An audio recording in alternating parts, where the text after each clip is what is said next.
pessoal, Shalom, sou a pastora Cristiane Correia e no vídeo de hoje nós vamos falar a respeito dos cavaleiros do Apocalipse. O nosso tema será dividido em 4 etapas e na etapa de hoje nós vamos estar falando a respeito do cavaleiro do cavalo branco. Mas antes de mergulharmos nas escrituras sagradas, que é o propósito deste canal, eu quero convidar você que ainda não é inscrito a se inscrever, ativar o sininho de notificações para todos e sempre que eu postar um vídeo novo no canal você será notificado. Também já vai deixando o seu like e no final do vídeo também deixa o teu comentário se você tiver alguma dúvida, se este conteúdo te ajudou, te trouxe luz, te trouxe compreensão, entendimento sobre este assunto, já deixa também o teu comentário. Mas também se você não aceita a interpretação apresentada, não tem problema. Se desejar deixar o seu comentário aqui, também fique à vontade. Vai ser um prazer estar respondendo a você. Amém? No assunto de hoje, ou o nosso conteúdo de hoje, nosso texto se encontra em Apocalipse capítulo 6, versículo 1 e 2, que está escrito: Observei quando o cordeiro abriu o primeiro dos 7 selos. Em seguida, ouvi um dos seres viventes exclamar com voz de trovão: Vem! É importante deixar claro que esse ser vivente, quando ele grita, né, ele exclama com voz de trovão dizendo: Vem! Ele não está falando com João, tá? Ele não está falando com João, ele está falando diretamente com o cavaleiro do cavalo branco. Ele está chamando o cavaleiro para que se aproxime. Veja o que João diz: Olhei, e diante de mim estava um cavalo branco e seu cavaleiro. E o seu cavaleiro empunhava um arco. E ele diz assim: Olhei, diante de mim estava o cavalo, e o seu cavaleiro empunhava um arco. É preciso, é necessário que nós levemos em consideração o seguinte: que nós estamos falando de símbolos aqui, tá? Esses 4 cavaleiros, eles são simbólicos. São simbólicos.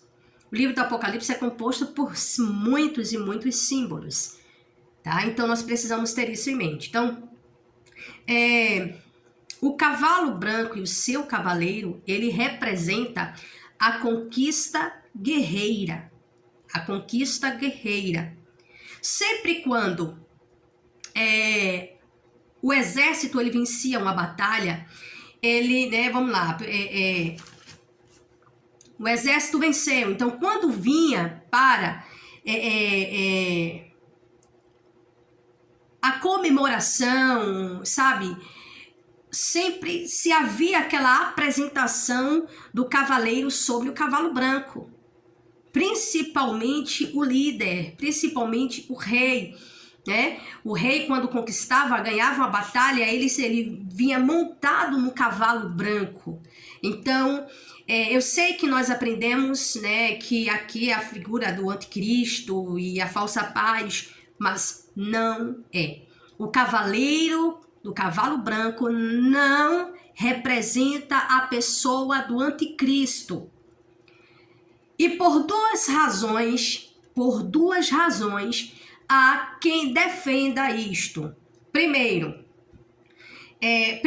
argumento é que esse cavaleiro aqui não é a pessoa de Cristo, porque Cristo aparece no capítulo 19. Então, é a pessoa do anticristo. Quem defende que é a pessoa do anticristo, defende baseado usando esse texto do capítulo 19, o verso 11, tá? Segundo ponto, segundo argumento, está ali em paralelo com a segunda carta de Paulo aos Tessalonicenses, ali no capítulo 2, né? Quando fala a respeito da falsa paz, tá? Não é que o texto de segunda Tessalonicenses falam da falsa paz, mas é o texto que muitos usam para dizer, né, que o anticristo vai vir promovendo uma falsa paz, né, promovendo uma falsa paz, e quando ele promover essa falsa paz, Aí depois, no fim dos 3 anos e meio, vai ser quebrado o pacto que fez com Israel. É quando ele vai se revelar e vai fazer o mal, e vai derramar, vai fazer o mal. Só que tudo isso cai quando nós começamos a analisar cada texto utilizado. Porque assim, eu sei que nós estamos falando a respeito do cavalo branco, mas para se entender que aqui não se trata da figura do anticristo e da falsa paz, é necessário entendermos primeiro primeiro ponto, o anticristo, ele vai promover a grande tribulação. É ele quem vai promover a grande tribulação, porque a grande tribulação é um período de perseguição, é um período de perseguição, e essa perseguição não é para os ímpios. A perseguição do anticristo não será para os ímpios. Por que não será para os ímpios?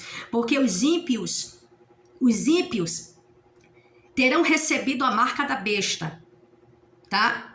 Terão recebido a marca da besta. Segundo, os ímpios, aqueles que não têm o seu nome escrito no livro da vida, estarão a favor do anticristo, apoiando o anticristo. Então, nesse período, quando o anticristo se levanta, não é se levantando contra quem o apoia, mas contra quem é contra ele. E quem será contra ele no cenário da grande tribulação? A igreja de Deus. A igreja de Deus. Porque é preciso entendermos, vou tentar explicar aqui em questão de minutinhos. Na segunda carta de Paulo aos Tessalonicenses, observe bem que Paulo orienta a igreja a ter muito cuidado com o que ela estava ouvindo. Tivesse cuidado com as profecias, tivesse cuidado com as palavras, mensagem, as cartas, como se tivesse partido deles, né, de Paulo e dos seus companheiros de obra. Então, Paulo chama a atenção da igreja para ter um cuidado com isso. Por quê?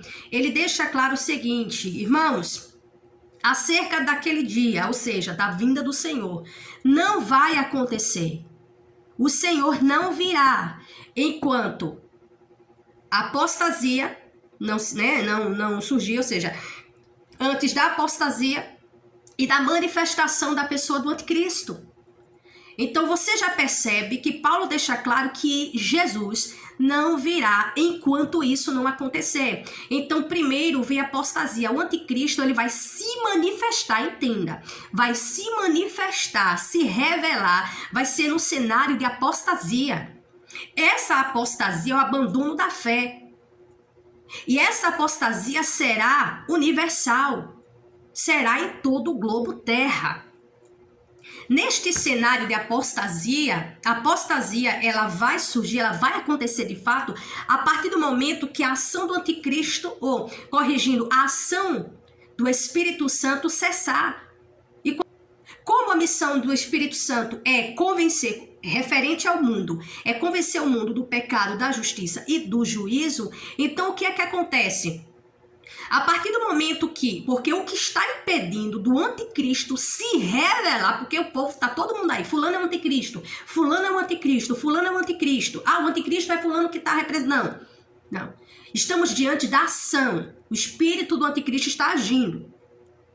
Mas o anticristo já está no mundo. Se ele está no mundo, eu não sei se ele já está perto de vir, não sei, só sei que o espírito do anticristo está agindo. Então vamos lá.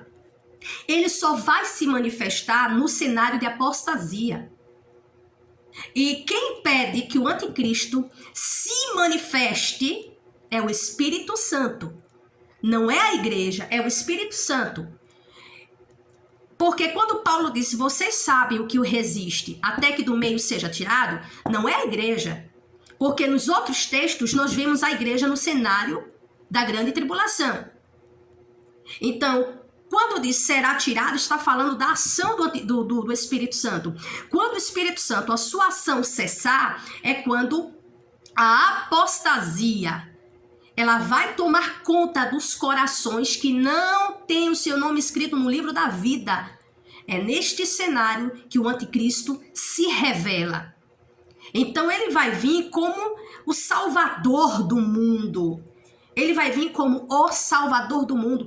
Por isso que, se você observar bem, ele vai trazer soluções em um cenário de guerras, tá? Então isso aqui não tem nada a ver, preste atenção, não tem nada a ver com falsa paz, não tem nada a ver com questão aqui do cavaleiro, do cavalo branco. Porque se você observar, existe uma ordem, e é nesta ordem que as coisas acontecem. Primeiro quem vem? O cavalo branco. Se fosse a pessoa do anticristo, o cavalo branco viria depois. Viria por último, por exemplo. Porque é por ordem. É por ordem. E aí, seguindo esta ordem, se o cavaleiro do cavalo branco fosse o anticristo, era para vir depois. Era para vir depois. Porque o anticristo, quando ele surgir, ele vai surgir como aquele que vai vir solucionando as causas. Ele vai vir como aquele que vai promover, sim, vai promover a paz, vai promover tudo isso. Você vai ser nesse cenário. Só que tem um porém. Neste cenário, a igreja estará sendo perseguida. A igreja estará sendo perseguida. E você percebe também no capítulo 13. No capítulo 13 de Apocalipse. Então, é preciso que nós venhamos entender que, primeiramente, aqui se trata de figura. Então, o cavalo branco e o seu cavaleiro, o cavaleiro, ele representa a pessoa de Cristo. Observe que o arco, no Antigo Testamento, você vai ver que ele representa o poder militar. O poder militar. E este cavaleiro, ele vem empunhando o arco, ou seja, empunhando o poder militar. E quem é, por exemplo, aquele que tem o poder de quebrar o arco? Quem é que tem o poder de cessar as guerras? Quem é que tem o poder, senão o próprio Deus? Então ali, a pessoa que está sentada no cavalo branco representa a pessoa, né? É ali a figura de Cristo, tá? A figura de Cristo.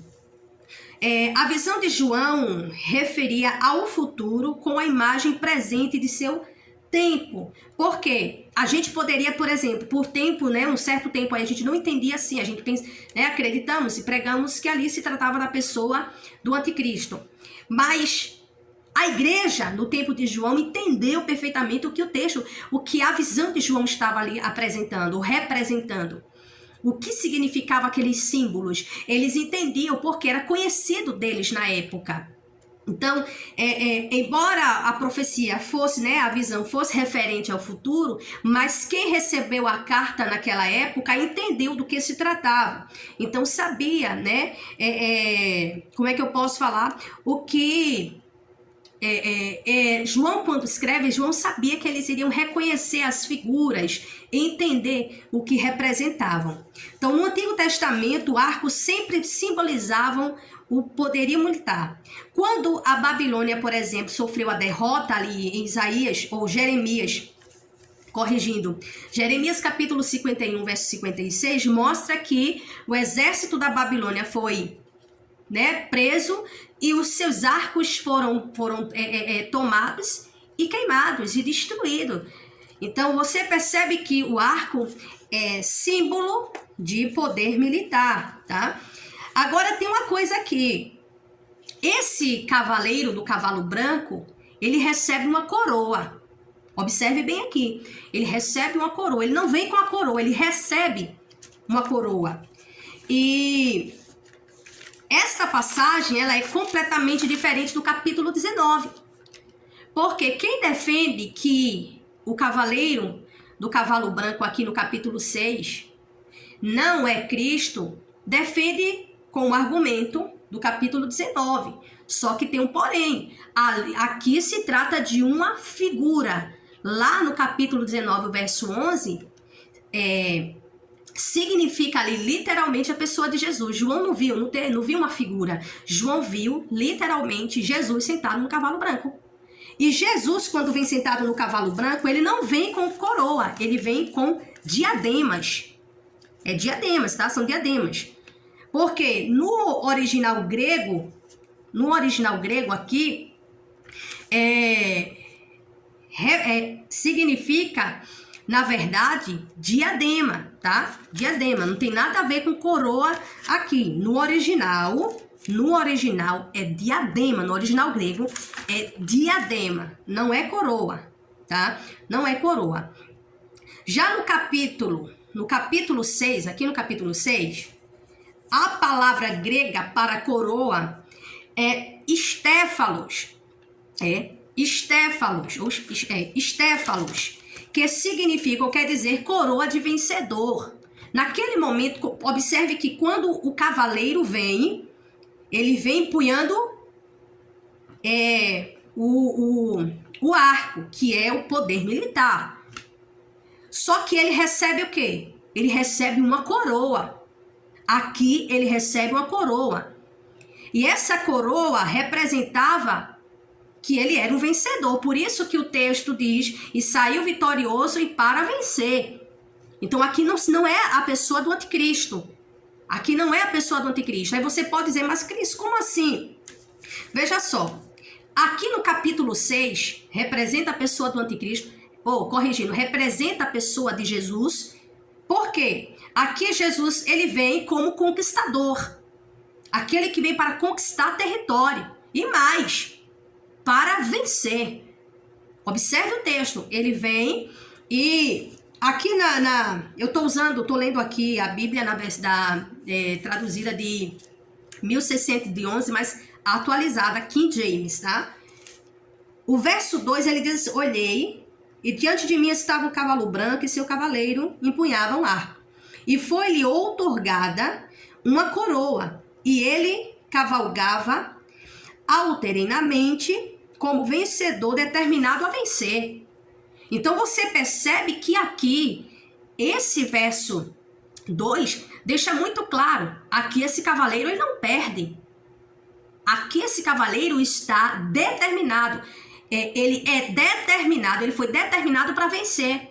E não é o anticristo. Porque o anticristo já está derrotado. O anticristo já está derrotado. O anticristo, ele no cenário, porque ele é o príncipe deste século, né? Ele é o príncipe deste mundo. No cenário,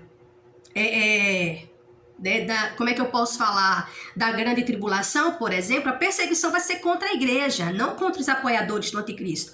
Agora, no juízo, tá? Ou seja, quando vier o juízo de Deus sobre os ímpios, porque a grande tribulação é uma coisa, a grande tribulação é a perseguição do anticristo à igreja. Por isso que Jesus disse que haverá uma tribulação como nunca houve nem haverá. Porque quem vai perseguir a igreja não é uma pessoa qualquer, não é um presidente comum, não. É alguém que vai dominar todo o cenário mundial. É ele quem vai perseguir a igreja. É ele quem vai delegar pessoas para perseguir literalmente a igreja. Então, a tribulação aqui, tá? Sim, o anticristo vai fazer aliança com Israel. Israel é uma coisa, a perseguição aqui é para a igreja. Quando Jesus está falando no capítulo 24 de Mateus, a partir do verso 1 em diante, depois você dá uma lida, e Jesus vem falar sobre a grande tribulação, ele não está falando ali contra o povo de Israel, mas contra a igreja. Veja que ele está falando aos seus discípulos que a partir dali eles iriam constituir a igreja. Nada a ver com Israel, a igreja.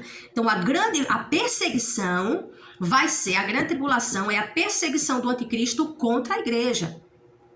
Contra a igreja. Claro que a gente, né, Jesus falou a respeito de uma tribulação, de uma perseguição daquela época próxima, e aconteceu. Mas Jesus, um pouco mais à frente, fala dessa grande, e haverá uma grande tribulação, como nunca houve nem haverá. Então, Jesus, ele está agora falando para a igreja, ele está deixando um aviso para a igreja que haverá. A igreja será, sim, perseguida. A igreja passará, sim, pela grande tribulação. E não precisa ter medo, até porque o Espírito Santo de Deus, ele estará na igreja. Porque por isso que quando Jesus vem desmistificando o templo. Enquanto muitos estão focados em um lugar de concreto, o Senhor está olhando para você e eu. Deus não habita em templos feitos por mãos de homens. Deus habita dentro de você e dentro de mim, através do seu Espírito Santo. Então, é o Espírito Santo quem vai sustentar a igreja durante a grande tribulação.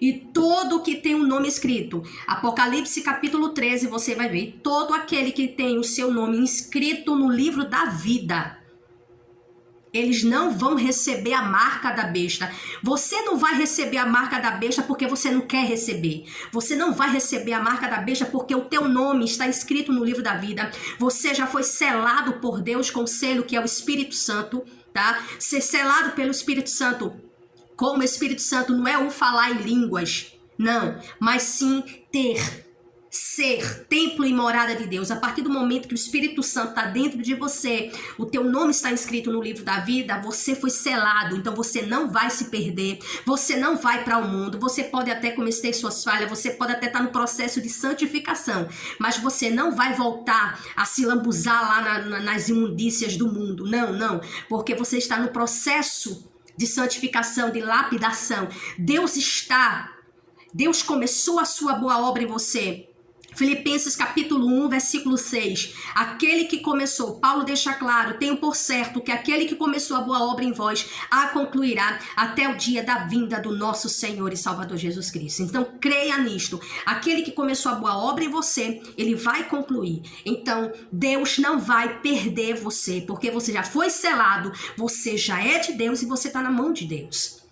Então, esse cavalo aqui, o cavaleiro do cavalo branco, ele não representa o anticristo nem a falsa paz, mas ele é a figura, né, da pessoa de Jesus que veio, tá? Ele veio com poder. Ele veio com poder para conquistar territórios, para conquistar territórios. De que forma?